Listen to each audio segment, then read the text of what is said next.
Welcome to Possibilities. Possibilities is a program that showcases the talents of persons with disabilities. It's not the body that does it, but the brain that does it. Possibilities. Possibility. Possibility. Hello, welcome to Possibilities. Possibilities is a program where we showcase the talent, aspirations, and fears of persons with disabilities. It is also a program where persons with disabilities come to share their life experience and encouragement.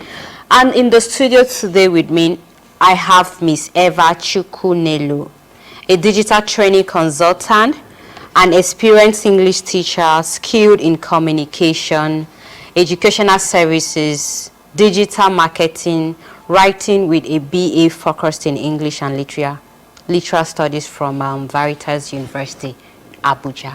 Welcome to the studio, Miss Eva. I am your host, Ave Aki. So, Miss Eva, we're so glad to have you today. And what has your experience been like as a person with a disability? Were you born with a challenge, or it was in the course of your life that it happened? Okay, I was born a healthy child. Okay. My problem started at the age of 9. Okay. Around that time, before then I was a very active child. Okay. Like always involving myself in sports activities. Yeah. So it happened around the age of 9 when my mom discovered that I had skin discoloration. Okay. My left foot was dark and it was a little bit swollen. Okay. So she was like, okay, maybe it's an infection or something. So we got to the hospital. Yeah. And when the doctor made the diagnosis, he didn't really find anything serious. He was just like, okay, this is just a skin infection. Okay. You can use some creams to like clear it off. Yeah. So we started applying some creams to it. We don't really know what he puts, but it's like a Vaseline. Okay. And we were applying it, I was applying it, and then the skin was getting better. So we went back to him and said, okay, the cream is finished. I need another one. And he said he was going to increase the percentage of whatever it was in the Vaseline. And that was when the skin started breaking out, like developing sores, and the sores hardly healed. So they were thinking I had diabetes. Okay. But I didn't have diabetes. Okay. So they don't really know. Still, they didn't really know what occurred. So I had to stop the treatment, and I was treating the wound. So I continued treating the wound. Then it generated into sores that couldn't heal. So if the sores get, let's say, a part heals up, another part will open up. Okay, something like that. Okay. So I got a call from my grandma. She was like, okay, that this thing has passed medical issue, that we should try bringing it to herbal solutions. So my dad went, he took me there was this herbal fair at Paraba. So he took me there. And then we met this herbal doctor, and he said, okay, we should get razor and coke. So we got razor and coke, and he said, okay, he was going to make some incisions on the leg. Okay. And apply whatever he applied on my leg and pour the coke on it. So that's what he did. I think it was from there that the situation got worse, because according to the doctor after then, he said that incision, he cut the vein in my leg. So it was that vein, and whatever he put on it was not clean. So it got into infection my body. So it infected me and my leg. So he said from what he's seen, I might be suffering from osteomyelitis. And according to his osteomyelitis, is the infection of the bone, the fibula. So he said the only way out is to a surgical operation and scrape out some things on the bone. So we went there. The operation was like almost 8 hours. And when I came out, the leg was getting better. It was getting better. It healed up. But later on, it came up again. So this time it was very, very bad. I think that was around 2010, 2011. I was supposed to write my WAEC. Okay. 2010. So I was still going like that to ride my WAEC. So one day I was on the bike and I didn't know that my leg was bleeding. So I came back from exam. So immediately I reached home, someone was like, your leg is bleeding. So I looked and the bike was even stained with blood. Yeah. So they took me to the hospital the next day. When I went to the hospital, unfortunately, the doctor was not on scene. It was just a nurse that was like a secretary. Every other person in the hospital was, they were absent. So the next thing, my dad called me like, Chiso, look at your leg. And the next thing, it was bleeding like profusely. Blood was coming out without control. And the nurse was confused, like, what is she going to do? They called the doctor, his line wasn't going through. So my dad was confused at that time. So the nurse, okay, let's go to the dressing room. She said she would tie off because there was a bandage on my leg. So we got to the dressing room out of fear. I think it's fear, whatever was happening. She dragged, I don't know how she did it. So the thing was just it was splashing, and before I knew what happened, I passed out. Yeah. So I passed out. The blood was much. You lost a lot of blood. I woke up that same day though. I woke up that same day and they said my blood was 5% or so. It was almost done. Yeah. So they gave me drip and vegetable. Yeah, that's why you get it easily. So the next day I said I wanted to go home because I didn't like hospital. So I went home the next day, and I was just trying to heal that wound that was already open, where the blood was coming out from. And they took me to another hospital. So the doctor said he was going to be treating it. I was going to be raising my leg up. Like that was how I stayed almost every day, raising this left leg up, and it was very painful. So before I noticed what was happening, I started developing gangrene on my feet. Yeah. So it started with my my little toe. So it started drying up, and before I knew it was dried up. So the doctor said, okay, I'm going to remove this toe. He removed it.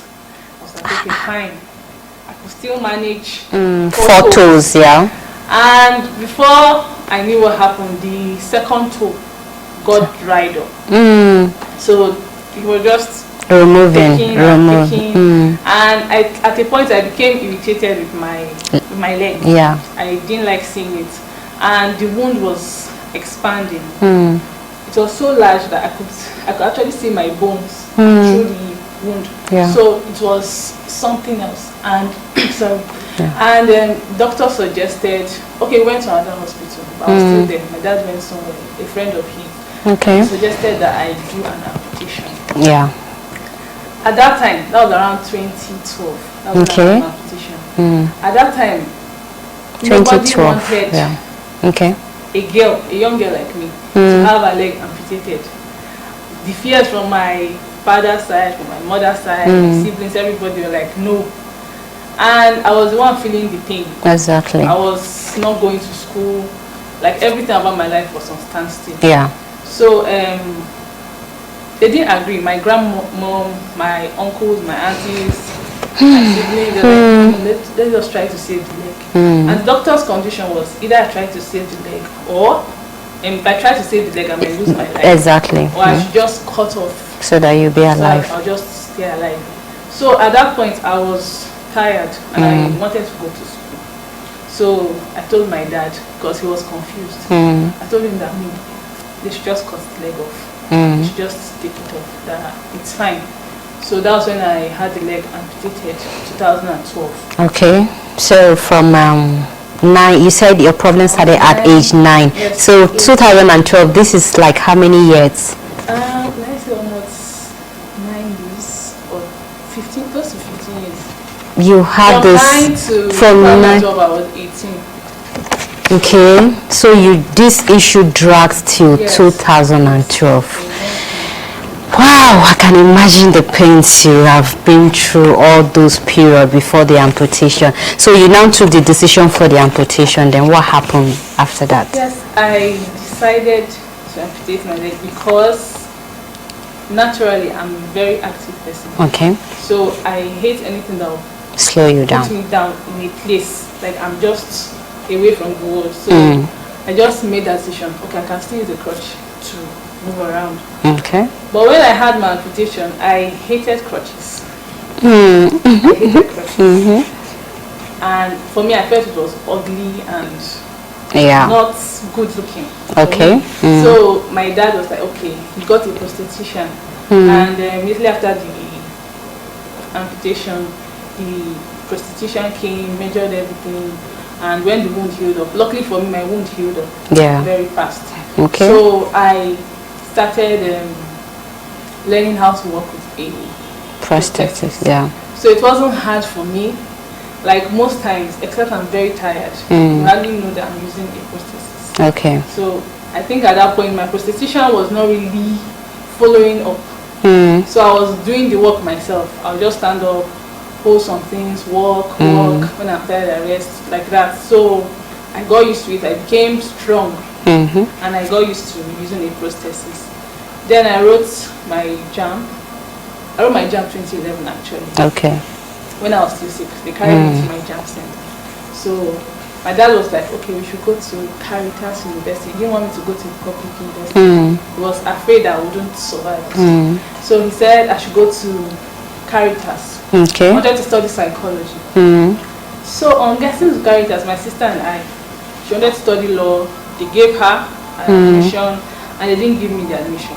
Okay. So they told my mom, they called my mom and said, that they can't give me because of my physical condition, because then I was using a walking stick. So they said because of my physical condition, they can't give me an admission. Okay. So I had to go back home. I went back home, and then my dad found out about Veritas University. Okay. It's Veritas University. It was at Abia State then. Okay. So when we got there, they accepted me. The only thing was that I didn't get the course you wanted. Psychology. So I studied English and literature instead. But the school accepted the fact that okay, I was an amputee, no problem, as long as I can pay the school fees and I can and also okay. fitting. So I went to Veritas University, and that fear of my father that fear of me having to go through stress, I ended up going through that same stress in Veritas University because they relocated from Abia State to Abuja. Okay. And school was still under development, so I had to trek from one angle to another, climb stairs and every other thing. So I just saw that it was of no use. So I'll just live my life. Oh, okay. Let's take a short break. We'll be right back. Just joining us, you're watching Possibilities, and in the studio with me I have Miss Eva Chukunelu. Miss Eva is an amputee, and she has been taking us through her journey so far.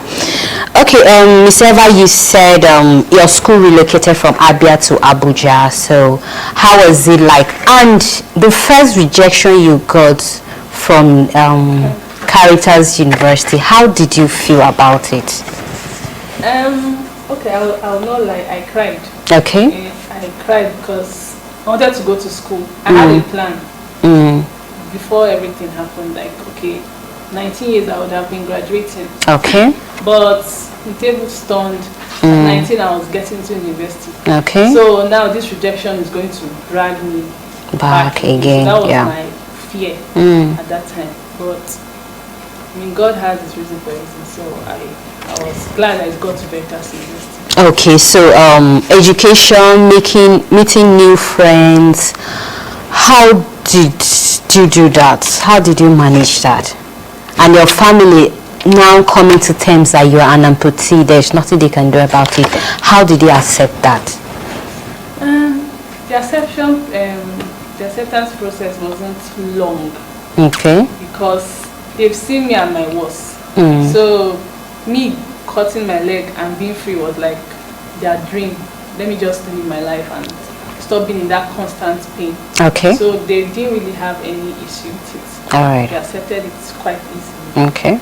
So back in school, how did people accept your classmates, friends, and? Okay, in school, my first year was not really easy for me. Okay.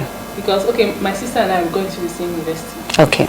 So it was not really easy for me, and sometimes I feel like I was a burden on her. She was younger than myself. Okay. So most times I just stay indoors. After class, I just go to my hostel. I stay. My roommate was very nice. She was helping me out. But I didn't really associate people in that my first semester, first year. Okay. Until we relocated to Abuja. Okay. So when I got to Abuja, I met people that were really like open. They didn't really know I had an amputation, but they just accepted me like, okay, this is a new student. They accepted me at first. Then I told them I have this issue, and they didn't really see any problem. Okay. Then down my first year, I really struggled with esteem issues because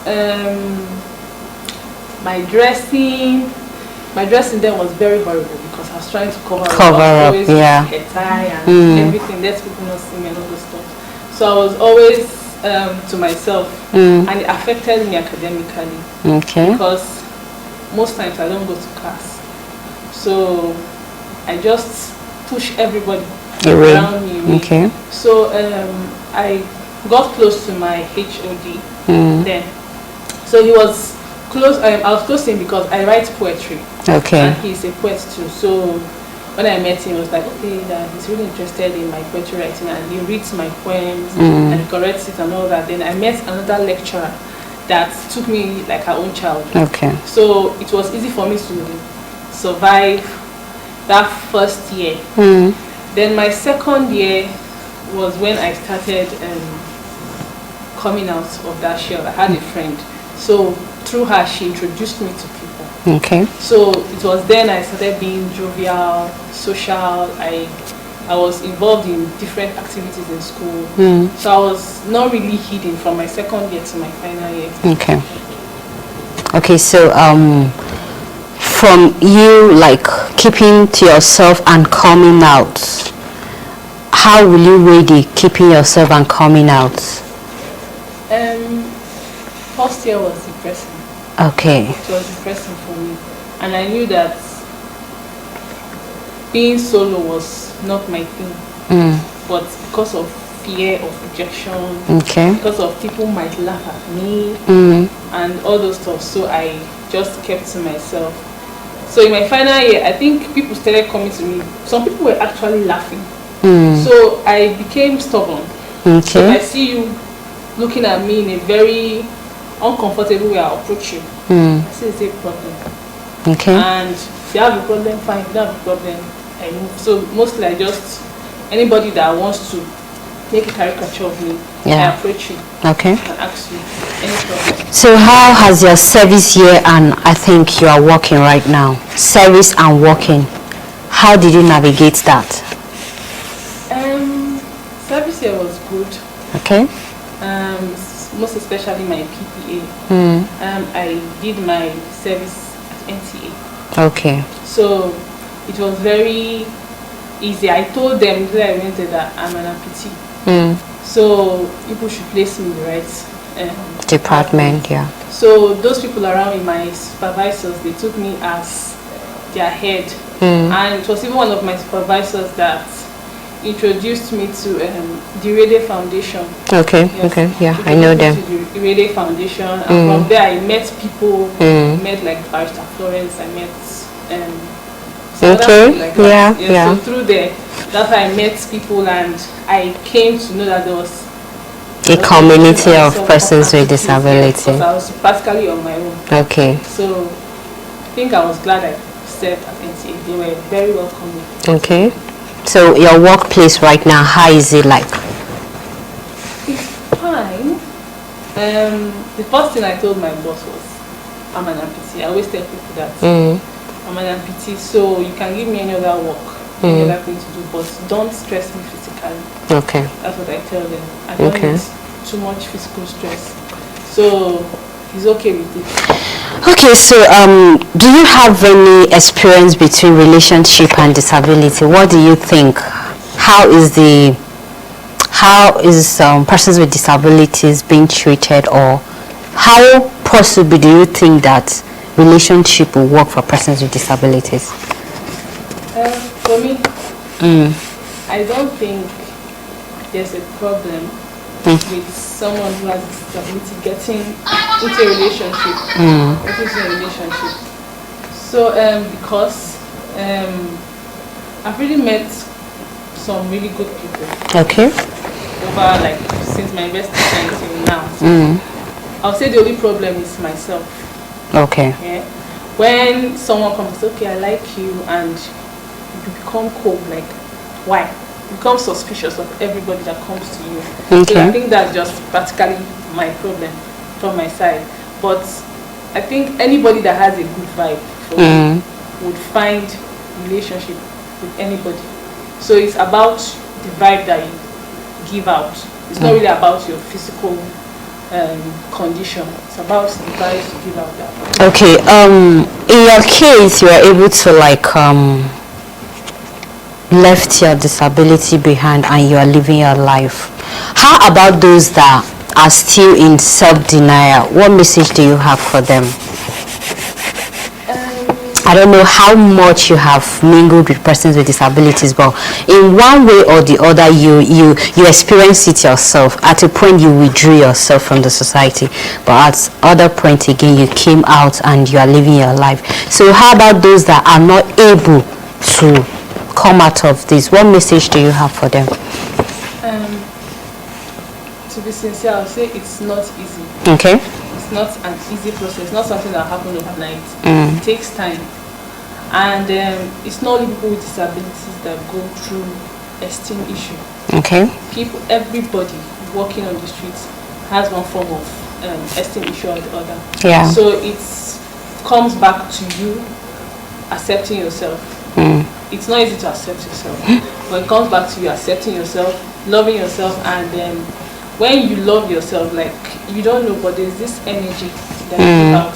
Okay. And you just see people automatically coming into your life. Okay, so do you have any plans for the disability community, and where do you see yourself in the nearest future? One of the plans I have for disability community is one, to erase a mindset from people with disability. Okay. That they are incompetent. Okay. And to take out this what will I call it now? This mentality that I have a right, I am entitlement mentality. Okay, okay. I've noticed that most people with disability have this entitlement mentality. The government must do this, I have a disability. Because this person must do this, I have a disability. My own is, you should try to create value for yourself. Okay. When you become a person of value, people will want to associate with you. Okay, Miss Eva, that's the much we can take on this episode. We're so glad we have you, and we still have a lot to discuss. Hope when next I invite you, you come. Okay, dear viewers out there, this is the much you can take on this episode of Possibilities today. You can join us same time, same station for another interesting episode. We are open for advert and sponsorship. You can contact us on the numbers on your screen. Thank you. I have been your host, Avi Aikin, saying bye-bye.